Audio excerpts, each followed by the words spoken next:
Hey guys, in this video, I will show you how to use Grok on X. All right, let's begin. First, open any browser on your Windows computer and go to Google. In the search bar, type X, then press enter.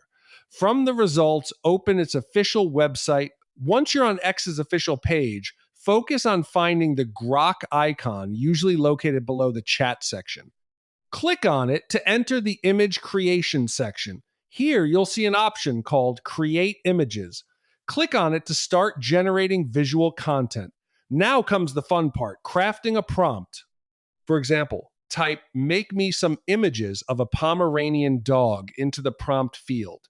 This tells Grok exactly what you want to create. Finally, press enter. Grok will process your request and transform your prompt into a visual image.